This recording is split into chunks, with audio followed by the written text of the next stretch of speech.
Well, hey everybody, this is Don with Wizard Tower Games. Thanks for coming on to my Tuesday night 8 o'clock live. In tonight's live, we're going to go ahead and talk about making a game module from start to finish, and yeah, all that kind of good stuff.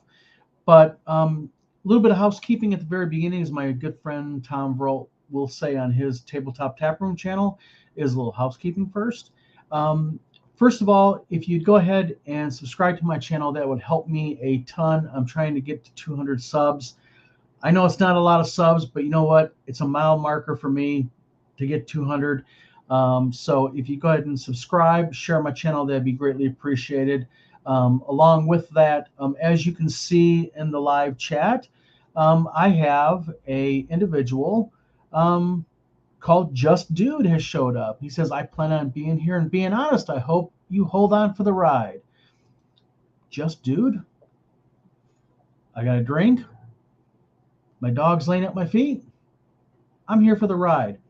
So in the meantime, he basically says this, Just Dude, can we talk about stealing the idea of that module you posted in that pic, 6 simple levels? Wants that TSR Hobbies idea? All right, 6 simple levels. It is a good cover to have for my video because basically 6 simple levels is a module that we're coming out with. Might be in December, probably most likely January. And basically, it's kind of an ode to Tomb of Horrors. Tomb of Horrors is a famous TPK adventure module written by the man himself, Gary Gygax. And basically, you know, if you probably total up all the characters that have died playing that game module, you would have quite the pile of skeletons. But 6 simple levels, just kind of a brief breakdown, is essentially what you're doing is it is 6 very small, very simple levels, and the idea is to make it through them. As far as stealing the idea from TSR Hobbies, um, I can say with absolute truthfulness that during my entire Kool-Aid drinking stupidity when I was in the fold at TSR, um, we never talked about 6 simple levels. I think, there's a way that I can prove it because in order to make a module about 6 simple levels, you have to be able to count to six. So that knocks out one individual right off the bat. But he goes on and he says, sad to see you strip mining the ideas of TSR now that they're being forced out of business by Luke Gygax and WotC. Um, I'll let Luke or WotC, well, WotC is dealing with this right now. As far as strip mining ideas, nothing that Wizard Tower Games has used or are using has anything to do with TSR. Um, why would I want to use, first of all, any other publisher's ideas? I got plenty of my own, and not only that, in order to use somebody else's ideas, you have to have respect for their ideas and want to use them, and I have neither for TSR. And he finally goes on and says, how much does Luke pay Don for you to hand over all TSR ideas like Okram setting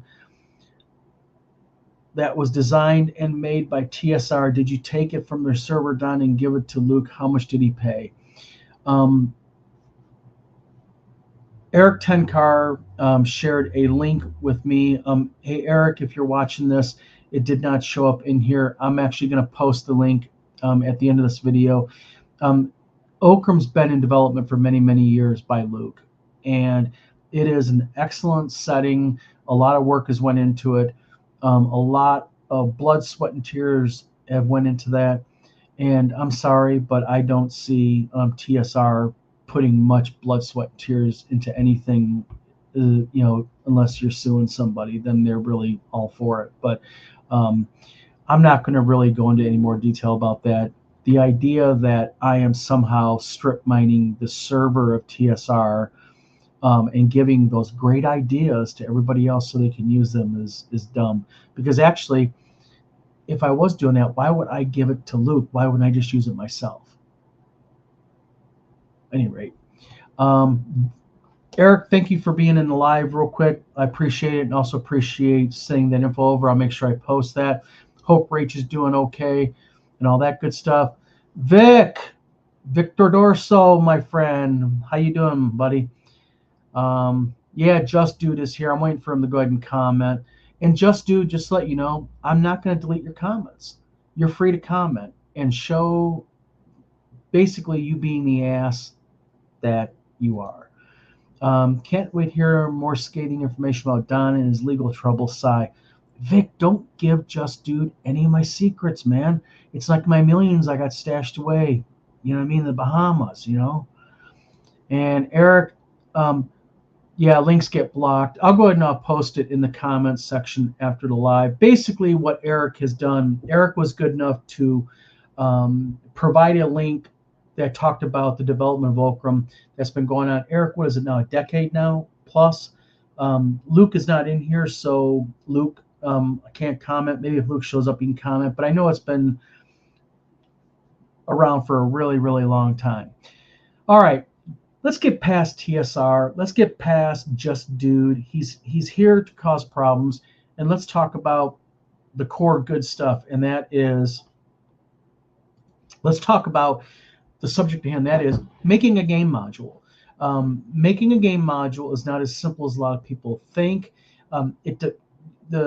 Depending on how you want the end result to be, whether you want to sell it just via PDF, you want to go ahead and give copies away, or if you want to sell print and copy, it does matter because it depends on some things that you do with the PDF. So just to kind of get the thing started is, all right, when you first go to design a game module, and for those of you who don't know the terminology, what a module is, it's basically a booklet, and it's a pre-made adventure that the dungeon master can use, and he basically puts his players to go through this. And most game modules have all the information in there, all the bad guys, the monsters, where things are located. There's maps, there's inside information, all of that.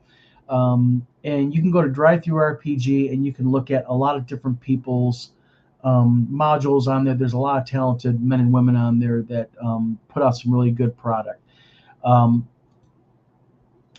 Sorry, Don, I thought you wanted him to know about the FBI visit. I'll keep quiet now. Yeah. Snickering laughter, yeah. All right, so step one for me as a game designer, I'll just say, how you doing, Dave? Thank you for tuning into my video here, my live.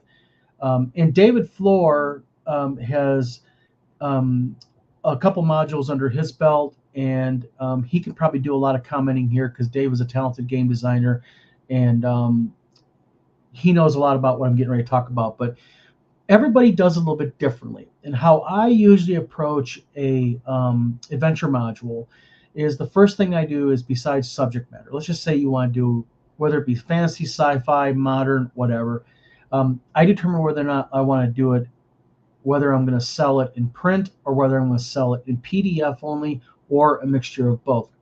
And the reason why it matters is because when you set a file up to give it away for a PDF for somebody to just be able to open on their tablet or their laptop or whatnot, you have to set it up differently than if you go ahead and you do it for print. There's things called margins and setbacks in your gutter and things like that. And I'm going to do a video probably here after the first year where I'm actually going to show you how to set up both InDesign and also Corel, but I'll probably show InDesign because that's what most people use when you're going ahead and set up for a printed product. So what you want to do is, you start off with your idea. Let's say you want to do a module about a haunted house. We'll just call it like that. What I like to do is I like to take a legal pad of paper and I kind of write down my basic storyline. What's the story behind the haunted house? What's the ultimate bad guy? Is it going to be like a real ghost, or is it going to be like Scooby-Doo, where maybe there's some dark, nefarious individual who wants to dress up as ghosts and scare people because he wants to go ahead and buy the house cheaply because there's I don't know, a gold mine or anything nobody knows about. Who knows? So you kind of get down the synopsis overall. of what you want to do or what the storyline is, who the good guys are, who the bad guys are. You want to kind of figure out what monsters you're going to have in it. And then at that point, um, a lot of people do it differently, but there's a structure when I do a module that I like to do is I like to start off my modules with what I call constants. And what constants are is when there's no description in a room or a hallway, these are environmental constants that are in play. Like as an example, let's just say in a module about a haunted house, one of my environmental constants may be is unless otherwise described, the area is going to be damp and dark, smelling of mold and mildew like an old house would, a haunted house would be. Um, Other things is like, let's say you're talking about a dungeon or something, is unless otherwise noted, will it be lit? Will it have torches sconces in the wall? Will the torch sconces be there, but they're not lit? So maybe it gives the players the idea to light them as they go along. What is the floor material made of? One of the constants is maybe in a haunted house, there'll be old creaky wooden floors with carpets here and there strewn around. So in most modules, what you'll do is you'll describe a room. Like maybe you'll say, the room you've just entered is a 20 by 20 foot room. There is a door on the north and east wall. The doors are 6-panel doors with brass hardware. They don't appear to have padlocks on them.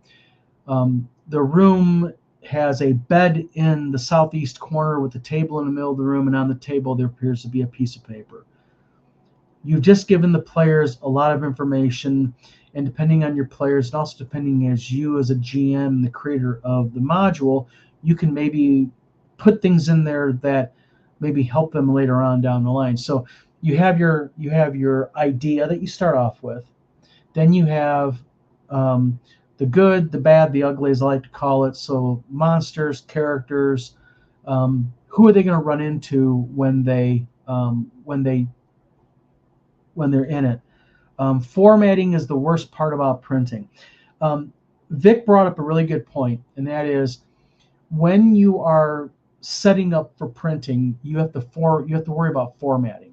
Now, formatting can be a very, very complicated thing depending on how many pages your module is, and depending whether or not you're going to make it soft cover or hard cover.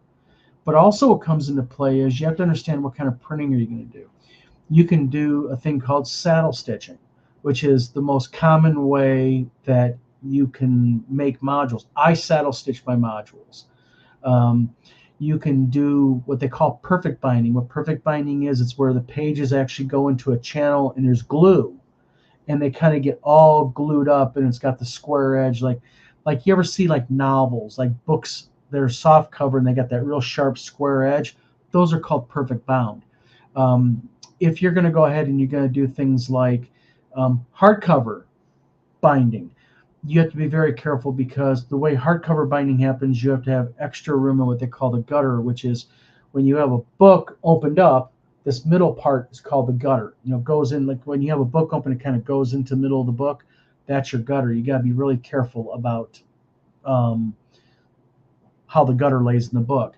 So laying out the book is very important, because you have to understand how you're going to print the book, because how you print the book is going to determine how your module gets laid out.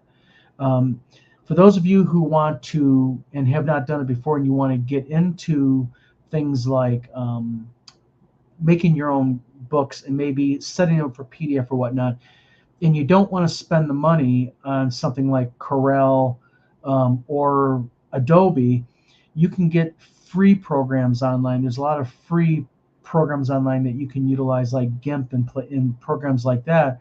But one thing that Adobe is doing now, for those of you who are interested in this, is Adobe now is allowing you to subscribe to these computer programs for a pretty low monthly fee. Like instead of buying, it used to be back in the day, you'd have to buy $800-900 worth of 2 CDs, and you'd get the program from Adobe.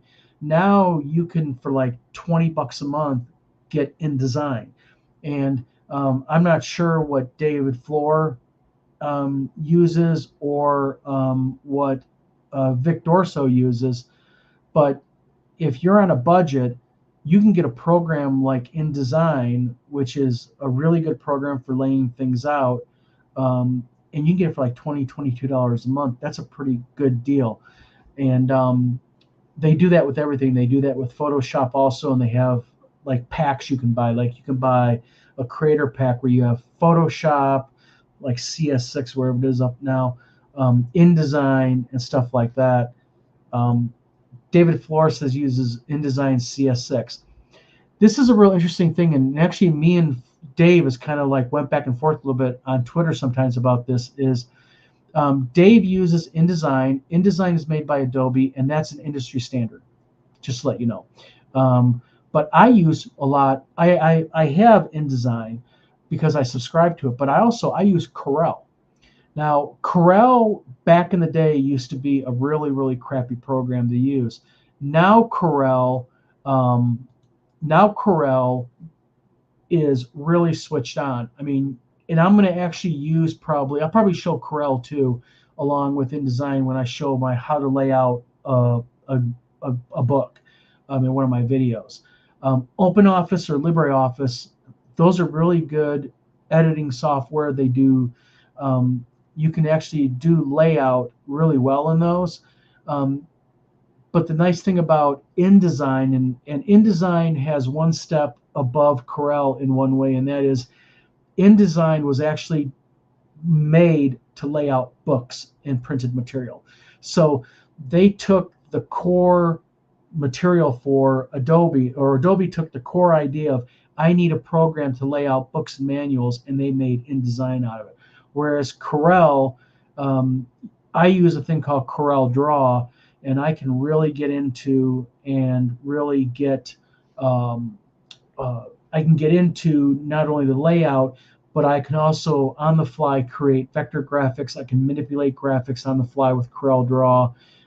So what Corel does that I like better than Adobe is, with Corel Draw open on my computer screen, I can do the work of Photoshop, I can do the work of Adobe Illustrator, and InDesign, all in one tab on my Corel folder.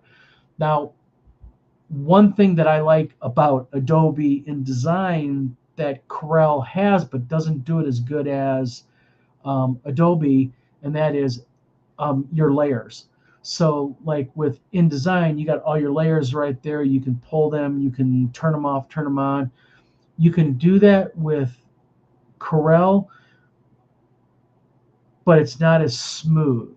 So I'm used to Corel, so it's very quick for me. But for somebody who is used to InDesign or used to an Adobe product, you might find that's a little bit cumbersome. David Flores says, I worked 5 years at a competitor of Adobe and Corel, so I'm a bit jaded. Yes, I mean, and this is the whole point. There is a wrong way to do it, but really, when it comes to the software, there is not. I mean, Adobe and Corel, Adobe InDesign and Corel Draw, both can do the same thing. They really can, and they both do it very well. But it's just what you're comfortable with. If me and David Floor had a contest as an example, and we went head to head, and you could watch both of our computer screens, and we're doing the same thing. Like we had, let's say, make a 6-page module about a haunted house. It'd be really interesting to see the work processes going on in each screen. At the end, the results would pretty much be the same, a printable bit of material, but again, it's all just what you're comfortable with. And I know that David, you use InDesign is your jam, isn't it? I'm curious about that. Or if not, what is the program that you utilize to lay out your adventure modules? I'd be curious to know about that. So back to the module thing. So once you go ahead and you have your idea formulated, your overall theme of what you're going to do, you got the good guys, bad guys. Yeah, he uses InDesign. Um, you have your I type directly. Yes, and that's what I do. I type directly into Corel. Um, you can also, and I think everybody knows this, you can Control V and then or excuse me, Control C then Control V if you're on a PC to copy and then paste into your document. But there's another thing that I like about Corel, and I know you can do this with InDesign also. But what you can do is you can take like you can have a PDF. You can pull that PDF directly from your desktop into Corel, and it'll ask you like how many pages do you want to do, and you can select them and say, I want to open up all 12 pages and make each page a layer, and it'll literally pull each page in and create layers right instantly for you. But again, it's all comfort level. I like Corel. I know Dave likes InDesign. I use InDesign once in a great while because actually I'll occasionally do layout work for other people. And one of the things I ask them whenever I do layout work for them is I'll say, do you want it in an InDesign doc or do you want it in a Corel doc? Because whenever I do design work for people, I give them their actual design files too. So, but so once you have your game module figured out, subject matter, and you get the game module all laid out, um, there's a lot of things that you have to understand about when you create a game module, and you have to be very careful about. And that is one of the things is when the module is done and you're ready to upload it, it's very important to realize where you want to market it at. Do you want to? I wonder what Just Dude uses. I bet it's a refrigerator managers and Etch a Sketch. I think that you're being gracious, Vic, on that.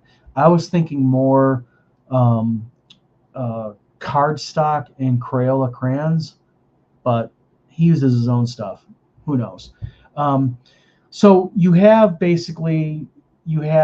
your document done. You have your game module done. Where are you going to sell it at? If you're just going to go to some place like DriveThruRPG and you're going to upload it and you're going to go POD, print on demand for it, and also sell a PDF, you're just good to go. You can go ahead and take that document, upload it. I will admit I have never uploaded a document to DriveThruRPG. I don't sell on DriveThruRPG. Maybe I should start, but so I don't know what their process is, and if someone here can clarify it. When you upload a document to DriveThruRPG, do they do a basic check over to make sure that it meets their parameters, size-wise and such, and your specs? I'm just curious about that. But the reason why I make the point of saying where you're going to market it at is because if in your mind you have long-term plans that you want to market it, let's say you want to market it to Barnes & Noble, like you want to approach Barnes & Noble about maybe distributing it through their channels, or if you want to go ahead and sell it to a distributor like Alliance Games or something like that, and you want them to carry it, you're going to need to get an ISBN for it. I went through the ISBN in another video, but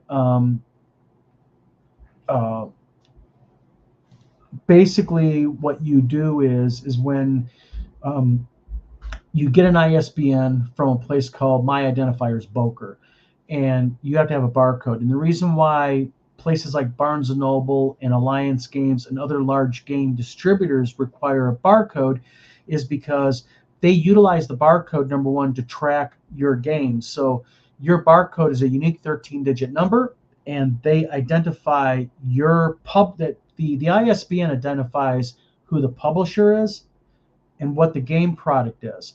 And then next to the ISBN, you'll see sometimes a smaller barcode next to it. That's actually your price code, and you'll be like a 5-1 and then a series of numbers. The 5-1 designates it as being published in the United States of America. I believe Canada is 5-0, but United States 5-1, and then it'll be like 5-1-1999. So 1999, or sometimes you'll see 5-1 3600. It means $36.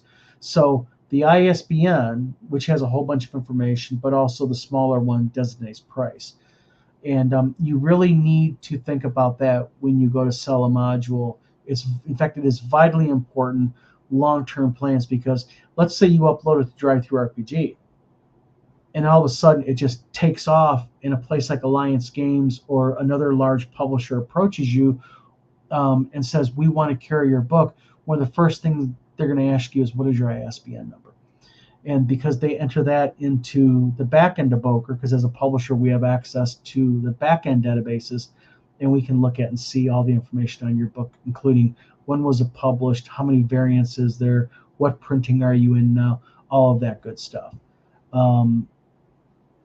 Vic says, DriveThruRPG is a hassle. I got one module on there.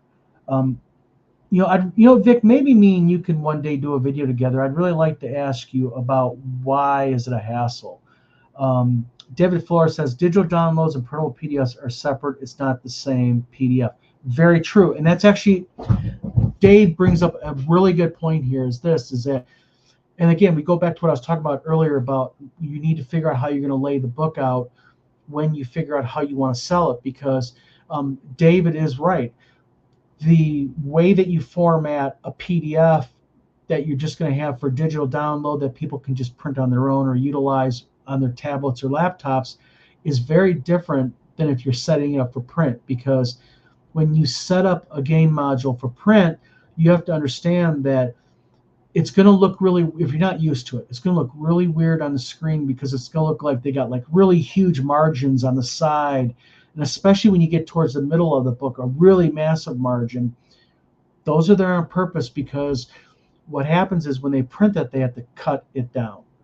So very good point, David. Thank you very much for pointing that out. Also, Vic says, I think it's more my inexperience with printing and whatnot.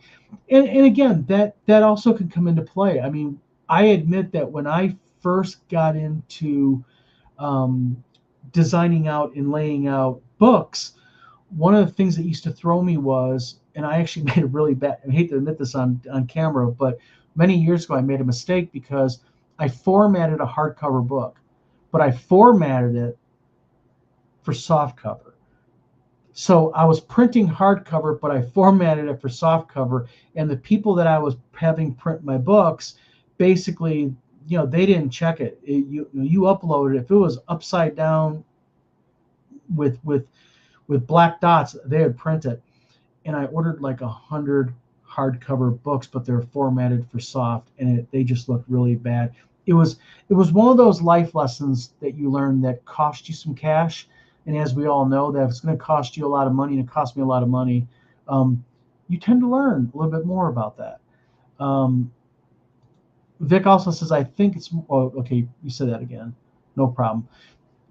Inexperience, that's a really big thing. And that is why also, don't be afraid to ask for help. Either find somebody that that could be a little bit of a mentor for you, that knows about printing and knows about binding. I will tell you right now, I am free with my information. If you have a question about how to lay something out, what's the proper setbacks, I'm happy to help you. Let me know what size book it is, hardcover or softcover, what type of paper you're going to print on, and then how many pages you got, and I'll give you all the specs and help you out.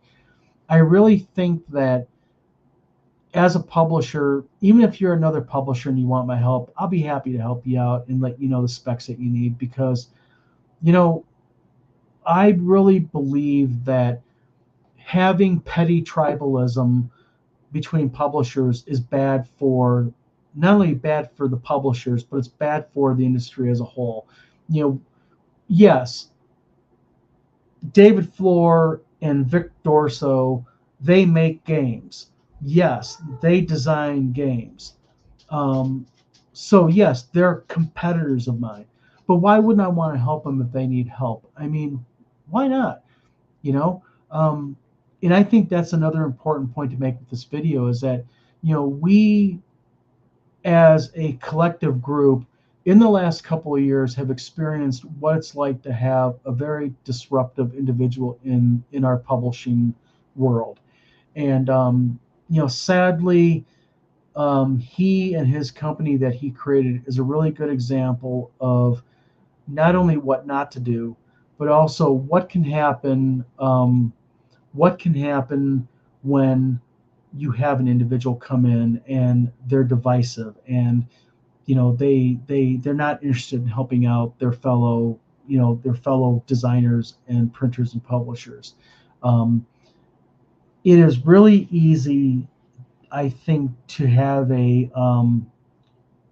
it's all about me attitude, and I think it's really easy to, and some people do this sadly, as they look at other publishers and such, um, you know as the enemy.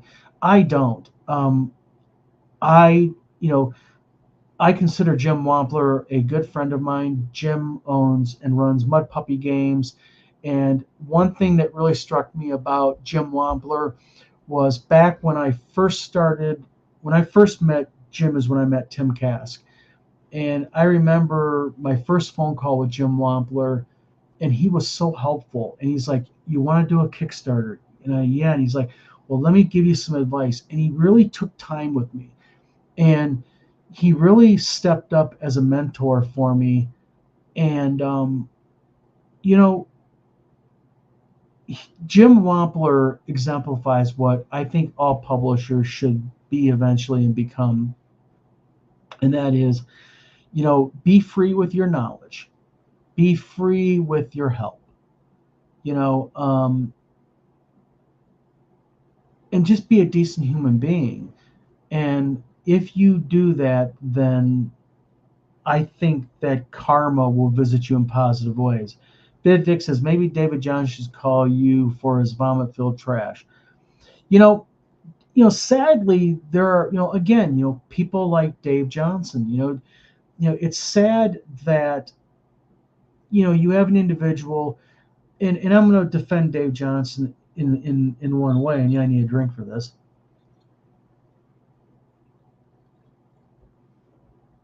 But in defense of Dave Johnson, he obviously has a passion for what he does. He writes a lot, he creates, so he's a creator, and he obviously loves what he does. But again, like the divisive individual who infected our industry now for going on, 2.5, 3 years, you don't have to be a jerk about it when you do it. You know, you don't have to be mean, spiteful, and hateful to other individuals. Um, there's nothing wrong, and it costs me nothing. If David Floor went to me and said, "Don, I got a question for you. I have a problem. What are the setbacks for A, B, and C?" It costs Wizard Tower Games and Don Zamora nothing to be a decent human being saying, "Dave, hold on a second. Here's the information." Boom. Number one, I've just helped an individual who's in my field. Number one. Number two, maybe Dave later on will remember me, and maybe Dave will pay me back one day by doing something. And he's done this. Maybe just share a post I make. Maybe just share something that I've done on his social media. Again, it cost him nothing to hit that share button. Um, David Flores says, "I'm happy to answer any questions post me." Yeah, I agree, Dave. I mean, I also think that we have a responsibility to help individuals either who are new to the industry and or who need that help, because if we're free with our knowledge, it's not like we're giving them our our top secret, if you will, project that we're working on. No, you're just offering some help to them, and there's nothing wrong with that. um, and it's just like with Vic. I've worked with Vic Dorso. We're working on a project together called Cutthroats and Thieves, and we're at the tail end of it. We're getting ready to premiere it, and you know me and Vic has went back and forth over this project, with information and questions and stuff to help each other and do. And David Floor, David Floor has stepped up and helped me a couple times with information and or, like I said, the very simple thing of sharing. Um, other people have been in here. Eric Tenkar, Eric has helped me by, offering me information. Like earlier, I asked him about the live thing. I got it figured out, but he was perfectly willing to help me. Um, yeah, and I'm not trying to harp on this, but I just really think it's important that we all help each other in the industry, and because we do not want to repeat what's been going on these last few years with this other publisher that has stepped in and been so divisive. Um, you know, doesn't hurt a thing to help another individual. So, um, you know, I guess that's where I'm going to kind of cut this off at. Been on here now for 35 minutes. My lives ain't always going to be an hour and a half, 2 hours long. I just wanted to kind of give a real quick little thing on just setting up a game module. It's not rocket science. It can be very intimidating if you haven't done it before. Just like with Eric Tenkar earlier today, I had an issue last week of making my live and activating it. I was pushing the wrong buttons. Now that I know how to do it, I look back at it and I go, oh, how simple can this be? So this is Don from Wizard Tower Games. Please hit a like and subscribe. Most of all, subscribe to my channel. You help me out a lot. But also, you can go ahead and email me at info@wizardtowergames.com. Again, it's info@wizardtowergames.com. If you ever have a question, you need some help, you need something like what's the guidelines for X. You know what? My help is for free. You ask the question, I'll get back to you, as soon as I can. It might be a day or so, but I'll get back to you definitely. And that's where it's all at. Helping each other, stepping up. Let's utilize what has happened in the last couple, 3 years with this other publisher. Let's let that be a learning curve for all of us, a lesson on what not to do. Because if we all act in a positive manner, and if we all are positive with each other and we help each other, then everybody benefits. So this is Don with Wizard Tower Games. Thank you for tuning into my live video. Again, it's only been 35, 37 minutes, but I just wanted to kind of get the information out there, talk a little bit about it. Again, info@wizardtowergames.com is my email. If you have an idea for another live show, give me an idea what you want me to talk about. If you want me to not do much talking and show something on the screen, like maybe do a live how-to and have my Corel open on how to do something, let me know, and I'll be happy to do it. So everybody, happy Tuesday night. And by the way, I hope everybody has an awesome Thanksgiving. I know we're going to have an awesome Thanksgiving. Thank you, Dave. Thank you, Vic. Thank you, Eric. Thank you, everybody who's been commenting on my live. And again, happy Thanksgiving, and gobble, gobble. We'll talk to you again.